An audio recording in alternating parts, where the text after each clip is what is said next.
The red dust of Mars swirled against the dome of Colony Base 1 as Captain James Walker stared at the warning lights flashing across his screen.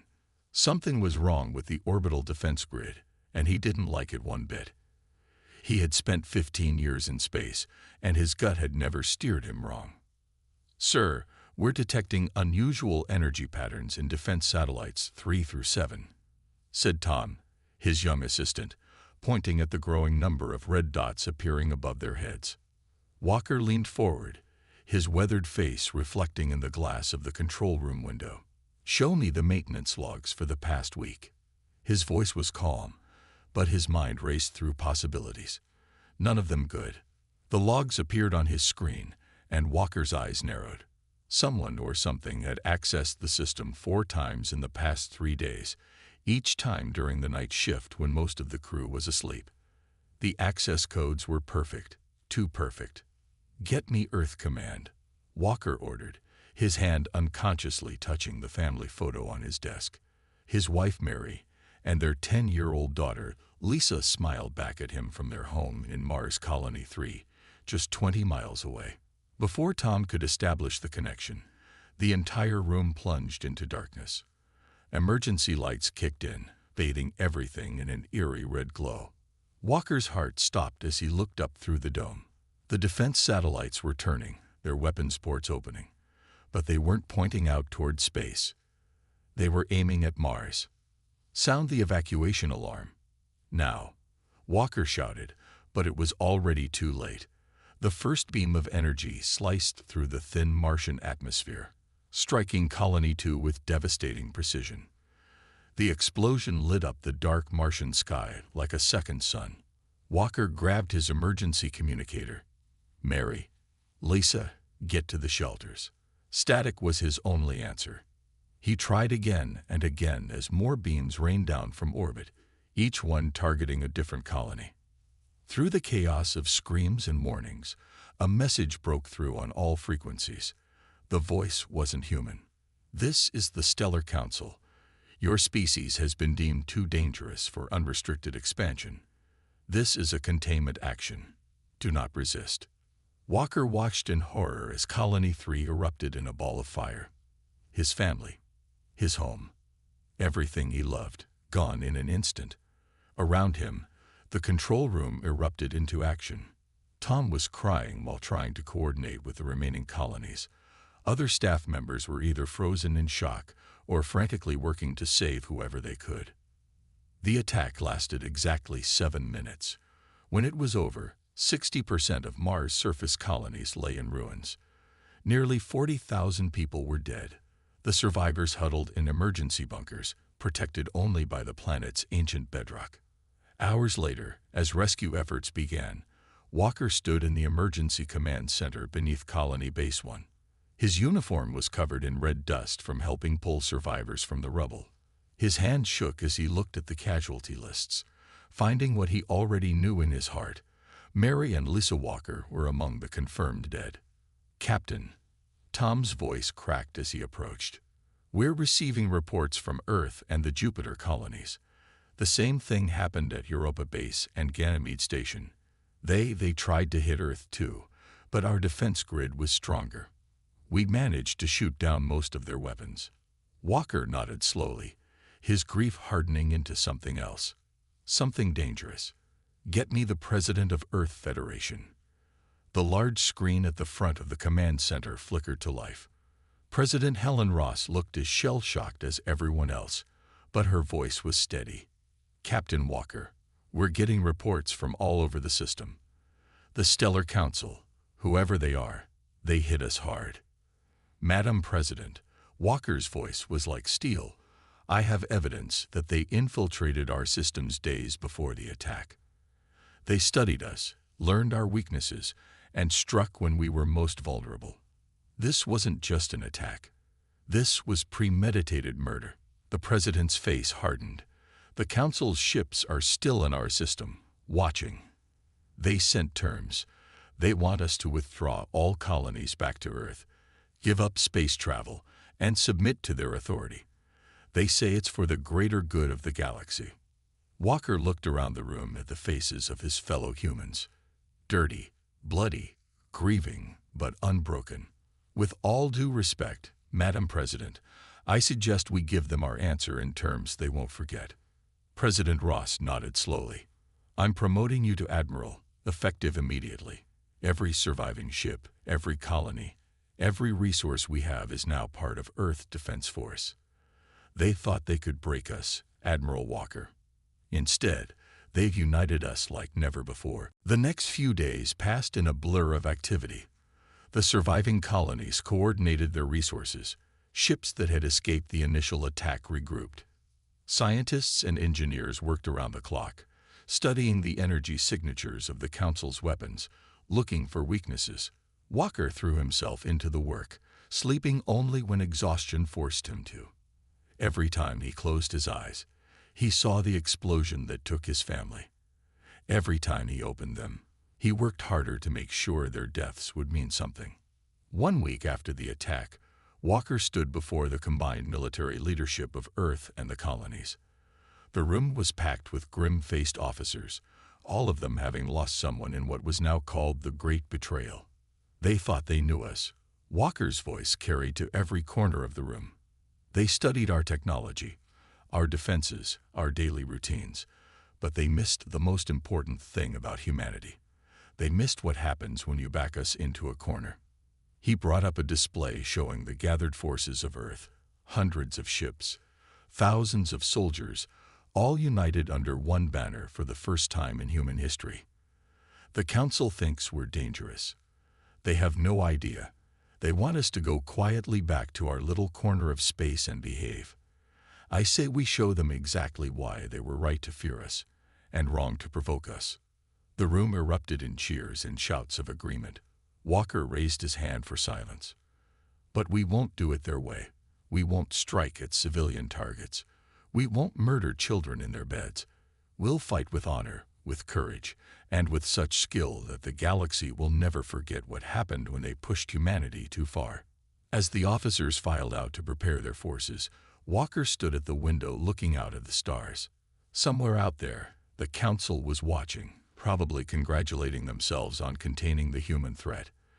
They had no idea that their attack had awakened something that had slept in human DNA since the first cave person picked up a rock to defend their family. Sir, Tom appeared at his side. The first wave of ships is ready for inspection. Walker nodded, turning away from the window. The time for grief was over. Now was the time for action. As he walked toward the hangar where humanity's first united fleet waited, he made a silent promise to his family and all the others who had died in the attack.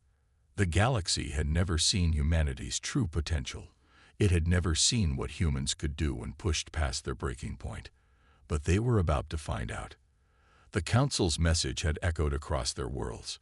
Now humanity's answer would echo across the stars, and that echo would shake the foundations of the galaxy itself. 3 months after the attack on Mars, Admiral Walker stood in the testing chamber of Earth's most secret research facility, watching as Dr. Reed adjusted the controls of her strange machine. The device hummed with a deep sound that made his teeth ache, but his attention was fixed on the young test pilot in the center of the room. The pilot's face was red with effort, his hands clenched into fists. Around him, the air itself seemed to bend and twist. Instruments along the walls beeped faster and faster until, with a sudden flash, every screen in the room cracked at once. The pilot collapsed, breathing hard but grinning. "Did you see that?" Dr. Reed's eyes were bright with excitement. The readings were off the charts. His emotional state directly affected the quantum field. Walker walked over to help the pilot up. "Good work, son. How did it feel?" "Like pure power, sir," the pilot said, still catching his breath. "I just thought about what they did to Mars, about my brother who died there. And it was like all that anger had somewhere to go." Dr. Reed was already reviewing the data. "It's incredible. The stronger the emotion, the stronger the effect. Anger, determination, the need to protect. They all create different patterns in the quantum field. Humans aren't just able to affect it. We're naturally wired to do it. We just never knew before." Walker looked at the cracked screens, thinking about the possibilities. Can we use this? Build it into our ships. We already are, Reed said, pulling up designs on her tablet. We're calling it the Rage Drive. It takes the pilot's emotional energy and converts it into pure power. The first prototype ship is almost ready. The next day, Walker stood in a massive hangar, looking up at humanity's newest weapon.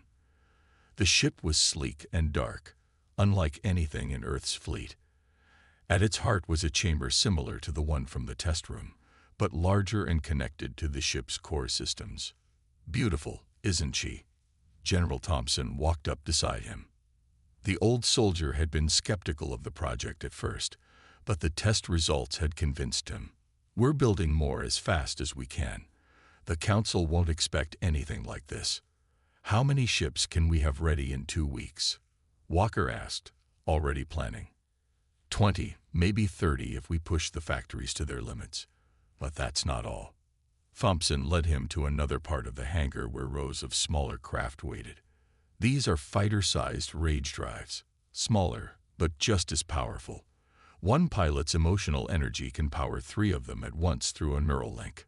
Walker nodded, remembering the reports from the Mars attack. The Council used automated weapons against us. They're afraid to face us directly. Let's show them why. The next 2 weeks were a blur of preparation. Every pilot went through emotional training, learning to channel their feelings into pure energy. Ships were built and rebuilt, each one better than the last. The Council's ships still watched from the edges of the solar system, probably wondering why Earth had gone so quiet. They didn't have to wonder for long. The attack on Jupiter's defense station came just before dawn, Earth time. Council ships appeared from nowhere, weapons charging. But this time, Earth was ready. Walker stood on the bridge of his flagship, the Remembrance, as 30 Rage Drive ships moved to intercept. Around him, his crew was focused and calm, each one thinking about what they had lost, what they were fighting for. All ships, engage Rage Drives, he ordered. The effect was immediate. The quantum field around each ship began to twist and pulse with power. The Council ships fired their first shots, but the human vessels moved with impossible speed, dodging everything thrown at them. "Sir," his tactical officer called out, "the enemy is trying to hack our systems like they did on Mars." Walker smiled grimly. "Let them try. They won't find any computers to hack in these ships. Show them what humanity can do." The battle that followed would be talked about for years to come. Earth ships, powered by human emotion and piloted by hands guided by righteous anger, tore through the Council's formation like it was made of paper. Fighters linked to single pilots moved in perfect coordination, their attacks strengthened by shared determination. The Council ships tried to retreat, but the Rage Drives gave Earth's fleet speed they couldn't match. In less than an hour, it was over. The defense of Jupiter had become humanity's first major victory. Back on his ship, Walker received reports from across the system. The Council's watching ships were pulling back, retreating to their own space for the first time since the attack on Mars. Earth had bloodied their nose, and they didn't like it. "Sir," Tom appeared at his side, now wearing the uniform of a full lieutenant. "Message from Earth Command. The Council is asking for a ceasefire. They want to talk." Walker thought about his family, about all the families torn apart by the Council's containment action. Put them on screen. Let's hear what they have to say. The alien that appeared on the main screen looked nothing like a human. Its blue-skinned face was long and angular, its eyes too large and too dark. But Walker could read its expression well enough. It was afraid. "We underestimated your species," the alien said carefully. "Perhaps we can discuss terms." "The time for terms was before you murdered our people," Walker replied coldly. "Now you get to learn why that was a mistake." End transmission. He turned to his crew, seeing the same fire in their eyes that he felt in his heart. "Send word to all ships. The counterattack begins tomorrow. The Council thought they could break us, contain us, force us back to Earth. Instead, they gave us a reason to unite, to push ourselves further than we ever had before. They gave us a reason to show the galaxy exactly what humanity is capable of. As the message went out, Walker looked at the stars through his bridge window. Somewhere out there, the Council was probably gathering its forces, preparing for humanity's response. They would bring more ships, better weapons, all their advanced technology. But they still didn't understand. They saw humanity's anger as a weakness, something that made them dangerous and unstable. They didn't realize that human emotion, properly channeled, was the most powerful force in the universe. Tomorrow, the real war would begin. Humanity would take the fight to Council space, armed with ships powered by their determination and crewed by people who had learned the hard way that they were stronger than anyone had ever given them credit for. The Council had wanted to contain humanity's wrath. Instead, they had given it focus, purpose, and a way to echo across the stars themselves. As Walker prepared his fleet for the battles ahead, he knew one thing for certain. The galaxy would never be the same again. Operation Thunderclap began in darkness. 3 human fleets, each powered by rage drive technology, jumped into Council space simultaneously. Their targets were 3 major Council worlds, each one home to a different alien species that had supported the attack on Mars. Admiral Walker stood on the bridge of the Remembrance, leading the assault on the primary target. The alien world below was beautiful, with purple oceans and golden continents. Its orbital defenses were impressive, but nothing compared to what humanity had built in the months since the Mars attack. "All ships report ready, sir," Lieutenant Tom said from his station. "Rage drive outputs are at maximum. The crew's determination is off the charts." Walker nodded, his face illuminated by the glow of tactical displays. "Begin the attack. Remember, military targets only. We're not them. We don't kill civilians." The human fleet moved like a swarm of angry wasps, their ship's quantum fields blazing with power. Council defenders scrambled to meet them, but they were too slow, too predictable. The rage drives let human pilots react at impossible speeds, their movements guided by instinct and emotion rather than computer calculations. "Their automated defenses are trying to hack our systems," one of the bridge crew called out. "Same trick as Mars." "Let them waste their time," Walker replied. "You can't hack human emotion." The battle was fierce but one-sided. Council ships, relying on their advanced technology, couldn't match the raw power of human determination. One by one, their orbital platforms fell. Their military bases were disabled. Their fleets were scattered. Similar reports came in from the other 2 targets. Humanity's surprise attack had worked perfectly. The Council was reeling, unable to comprehend how their supposedly primitive enemies had advanced so quickly. But as Walker watched the Council forces retreat, he felt no joy in the victory. The wound in his heart where his family had been was still raw. "Send the message," he ordered. "Let's see if they're ready to talk now." The Council's response was immediate. Their leaders appeared on the main screen, their alien faces showing various signs of distress. The head of the Council, a tall being with crystalline features, spoke first. "This is impossible," it said. "Your technology, your ships, they defy all known laws of physics." "No," Walker corrected them. "They defy your understanding of physics. There's a difference. Now, shall we discuss terms?" "What do you want?" another Council member asked. "Resources, territory, technology." Walker leaned forward in his command chair. "We want justice. We want guarantees that no other species will suffer what we suffered. And we want the truth. Why did you really attack us?" The Council members looked at each other nervously. Before they could answer, Walker's tactical officer interrupted. "Sir, multiple ships dropping out of faster-than-light travel. They're Council ships, but they're broadcasting surrender signals." On the screen, the Council leaders looked even more alarmed. One of them, a being with features that reminded Walker of an Earth octopus, spoke up. "They are deserters. Several Council races wish to change sides." Walker raised an eyebrow. "Explain." A new face appeared on the screen. An alien captain whose ship had just surrendered. "We watched what you did at Jupiter, how you fight, how you protect." Some of us remember the old stories about a race of warriors who could bend reality with their will. We believe you are their descendants." The bridge went quiet. Walker thought about the incredible advances they'd made, how naturally humans had taken to the rage drive technology. "Tell me more." But before the alien captain could continue, alarms blared across the bridge. Multiple hostile contacts. Tom shouted, "Biggest fleet we've ever seen. They're charging weapons." The hardline faction of the Council had arrived with everything they had. Thousands of ships filled the space around the planet, their weapons glowing with deadly energy. Walker didn't hesitate. "All ships, form up. Defensive positions. Protect our surrendered allies." He turned to his crew. "They think numbers will save them. Let's show them what humanity does when backed into a corner." Again. The battle that followed would become legendary.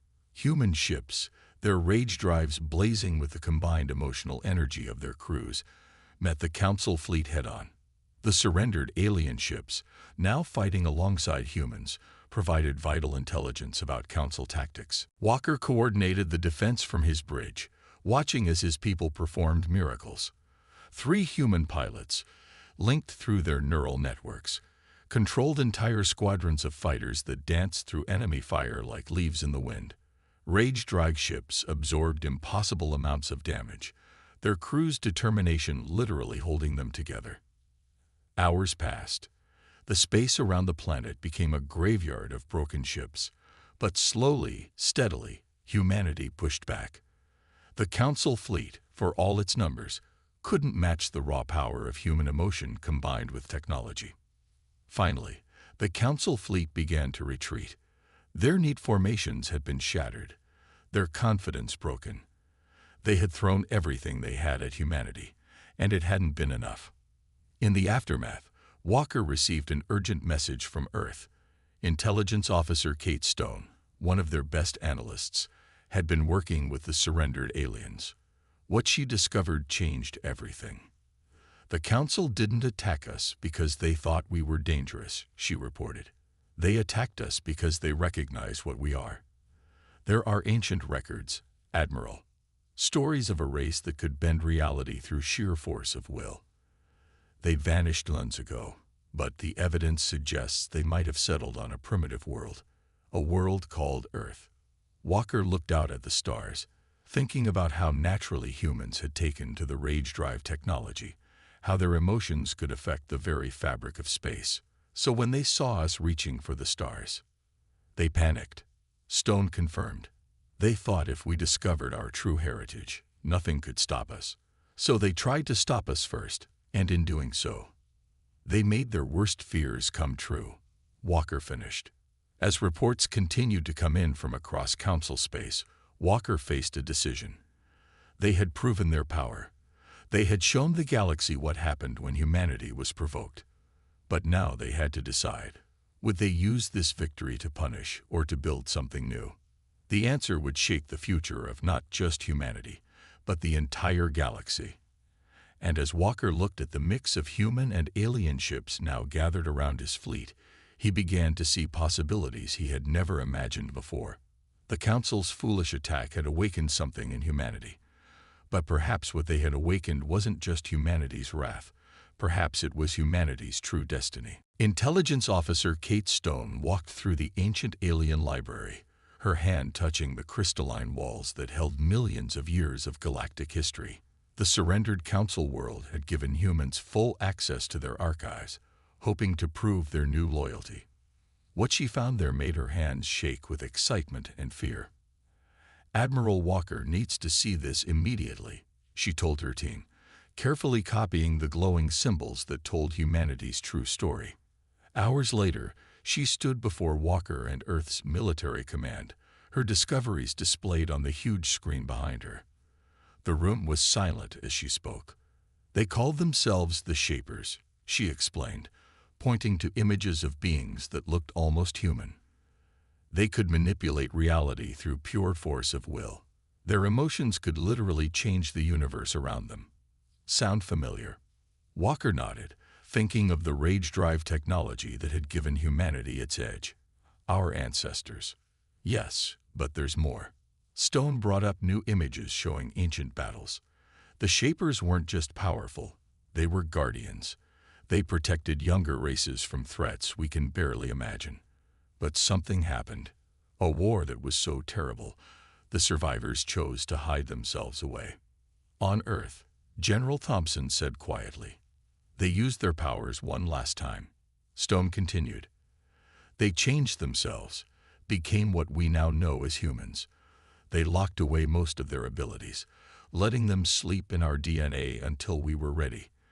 The Council found records of this plan and realized what we truly were. That's why they attacked Mars. They thought if they couldn't stop us now, we'd become too powerful to control." Walker stood up, walking to the window that looked out over the rebuilt Mars colony. "So every time we use the rage drives, every time our emotions affect quantum fields, we're not using technology," Stone finished. "We're remembering. The rage drives aren't giving us power. They're just helping us access what was already there." The room erupted in discussion, but Walker held up his hand for silence. "The question is, what do we do with this knowledge?" Before anyone could answer, alarms blared throughout the building. Tom burst into the room, his face pale. "Sir, we're detecting massive energy readings from deep space. Something's coming. Something bigger than anything we've ever seen." Walker rushed to the command center, Stone right behind him. The main screen showed a massive tear in space itself, nearly as big as Earth's moon. Through it came ships, hundreds of them, but unlike anything they had seen before. They made the Council's ships look like toys. "Message coming in," Tom reported. It's being broadcast on all frequencies, in all languages." A voice filled the room, ancient and powerful. "Children of the Shapers, you have awakened. We have returned." Stone's face went white as she checked her data. "Admiral, these match the descriptions of the enemies the Shapers fought. The ones so terrible that our ancestors chose to hide rather than continue fighting." The voice continued, "Your guardians fled from us, hid themselves away, made themselves forget. But we never forgot. We never stopped hunting. And now you have revealed yourselves." Walker looked at the tactical display, showing the enemy fleet's power readings. They were off the charts. Even with the rage drives, even with humanity's awakening powers, these ships were far beyond anything they could handle. "Send word to all colonies," he ordered. "Full evacuation protocols. Get everyone to the emergency shelters." He turned to Stone. "What else do those records say about these enemies? How did the Shapers fight them?" Stone was already searching through the data. "The records say the Shapers' greatest strength wasn't their power. It was their ability to unite others, to inspire, to lead." Walker thought about the Council ships that had surrendered, about the aliens who had chosen to stand with humanity. He opened a channel to all Earth forces, and then, after a moment's thought, to all Council worlds as well. "This is Admiral Walker of Earth. An ancient enemy has returned, one that threatens not just humanity, but all life in our galaxy. They drove our ancestors into hiding. They think they can do the same to us." He paused, letting his words sink in. "They're wrong." Reports started coming in. Council ships were moving to join Earth's fleet. Species that had been enemies months ago were now offering their technology, their resources, their aid. The ancient enemy's arrival had done something the galaxy hadn't seen since the time of the Shapers. It had united everyone against a common threat. "All ships, form up," Walker ordered. "Council allies, take flanking positions. Everyone else, defensive formations around the populated worlds." He turned to Stone. "How close are we to understanding the full extent of our abilities?" "We've barely scratched the surface," she admitted. "But from what I've found in the records, strong emotions aren't just powering our ships. They're powering us. The stronger we feel, The more we remember, the more we can do. Walker nodded, a plan forming in his mind. Send word to all ships, human and alien alike. I want everyone linked into the Rage Drive network. If emotion is power, let's show them what an entire galaxy's worth of determination feels like. The enemy fleet moved closer, their weapons charging. They had expected to find scattered, primitive descendants of their old foes. Instead, they found a united galaxy, led by humans who were remembering more of their heritage with each passing moment. On the bridge of the remembrance, Walker felt something change. The Rage Drive hummed differently, responding to not just human emotions now, but to the combined will of dozens of species. Through the neural link, he could feel them all: human determination, council wisdom, and the unique strengths of 100 alien races. "Sir," Tom said in awe, "power readings are. I've never seen anything like this." Walker looked at the enemy fleet, remembering everything that had led to this moment. The attack on Mars had awakened humanity's power. The war with the Council had taught them how to use it. And now, facing an enemy that had haunted the galaxy's dreams for millions of years, they would show everyone why the Shapers had been legends. "All ships," he commanded, feeling the combined strength of the galaxy flowing through the quantum fields around them. "Prepare to engage." The space around them began to twist and bend as the power of a united galaxy faced off against the ancient enemy. The true test of humanity's awakening was about to begin. The battle began with a flash that lit up half the galaxy. The ancient enemy struck first, their weapons tearing holes in reality itself. But the united fleet, humans and aliens together, held their ground.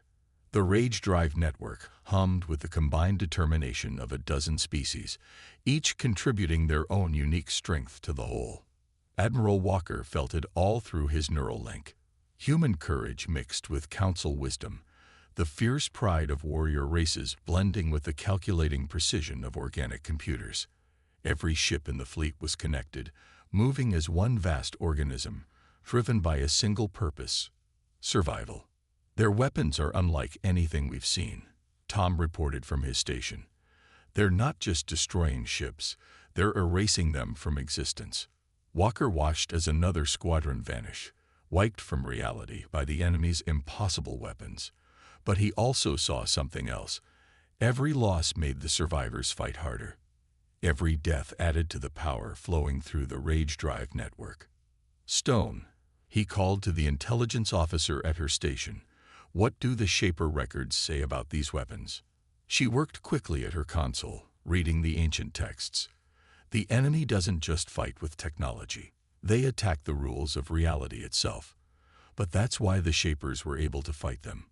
Emotion, willpower, it exists outside normal physics. It's the one thing they can't simply erase." Walker nodded, a plan forming in his mind. "All ships, pull back to defensive positions. Form a sphere around Earth and the Council worlds. Pour everything you have into the Rage Drives." The fleet moved as one, creating a barrier of ships powered by pure emotion. The enemy advanced, their massive ships distorting space around them. Their weapons fired again and again, but now something was different. Where the fleet's determination was strongest, their irrational weapons couldn't quite take hold. "It's working," Stone shouted. "The combined emotional energy is creating a new kind of space, one their weapons can't affect." Through the neural link, Walker sent his memories of Mars, of his family, of everything humanity had endured. Other species added their own stories. Council races remembering ancient wrongs they wanted to right. Warrior species sharing tales of honor and sacrifice.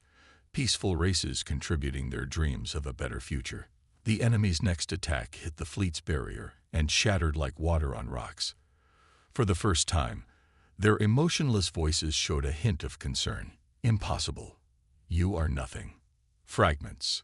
Forgotten children playing with powers you don't understand." Walker stood on his bridge, feeling the strength of an entire galaxy flowing through him. "You're wrong. We understand perfectly. The Shapers didn't run from you because they were weak. They did it to protect something more important than power, the right of every species to grow, to learn, to become more than what they were born to be. The enemy ships pressed their attack, but now the United Fleet was pushing back. Humanity's rage drives, powered by the combined will of the galaxy, began to tear holes in the enemy's seemingly invincible armor. Their ships are made of the same material as their weapons, Stone realized, reading more from the ancient texts. They're not just fighting us. They're trying to make this reality forget we ever existed. But emotions, memories, will, these things exist in a deeper layer of reality. That's what the Shapers discovered. Walker touched the neural link, connecting directly with every ship in the fleet. You hear that? They want reality to forget us. Let's give reality something it can never forget. The power that flowed through the fleet then was beyond anything the galaxy had ever seen. Every species contributed the essence of what made them unique: human determination, council knowledge, the warrior race's courage, the peaceful race's hope. The rage drives didn't just channel it, they amplified it, turning emotion itself into a weapon that could reshape space and time. The enemy's mighty ships began to crack, their reality-erasing weapons useless against the pure force of collective will. Their emotionless voices showed fear for the first time in millions of years. You cannot. This is not. Reality itself will. Reality, Walker replied, is what we make it, and we choose to make it together. The final push came from everywhere at once. Every ship, every being, every scrap of determination and hope and anger and love, all focused into a single point. Space itself seemed to hold its breath. Then everything exploded. When reality settled back into place, the enemy fleet was gone. Not destroyed, not erased, but banished to a place where their powers meant nothing. The combined will of the galaxy had rewritten the rules they relied on, turning their own weapons against them. In the silence that followed, Walker looked out at the fleet that had saved everything. Human ships floated beside council vessels. Warrior race cruisers protected the ships of peaceful species. The neural link hummed with tired satisfaction and shared victory. "Sir," Tom said quietly, messages coming in from every world. They're celebrating. Stone looked up from her readings, tears in her eyes. The Shapers didn't just hide their powers in us. They hid a piece of themselves in every species, knowing that one day we'd all need to stand together. They didn't run from the fight. They were playing the longest game in history. Over the next few days, as the galaxy began to rebuild, Walker met with leaders from every species. The council was reformed, with humanity taking its place not as conquerors, but as guardians, just as their ancestors had been. The rage drive technology was shared, modified to work with the unique emotional strengths of each species. Together, they began building a new kind of civilization, one that drew power from unity rather than division. 1 month after the battle, Walker stood on Mars again, looking at the rebuilt colony where he had lost his family. A memorial had been built there, not just for human losses, but for every species that had suffered in the journey to this moment. They would be proud, Stone said, standing beside him. Your family, the Shapers, everyone who helped us reach this point. We didn't just survive. We became something greater. Walker nodded, watching ships from a dozen worlds pass overhead, their rage drives leaving trails of light in the Martian sky. Humanity's wrath had echoed across the stars, yes, but it had echoed into something more, a song of unity, of growth, of the kind of strength that only comes when different peoples stand together. Send word to the fleet, he said finally. There are still stars we haven't reached, species we haven't met. Let's make sure they know they're not alone out there. The ships rose into the night, carrying with them the legacy of the Shapers and the promise of a united galaxy. And in the quantum fields that bound everything together, the echo of humanity's greatest battle slowly transformed into something else, a lullaby of peace, sung in the emotions of 1,000 different species, all moving forward together into whatever the future might bring.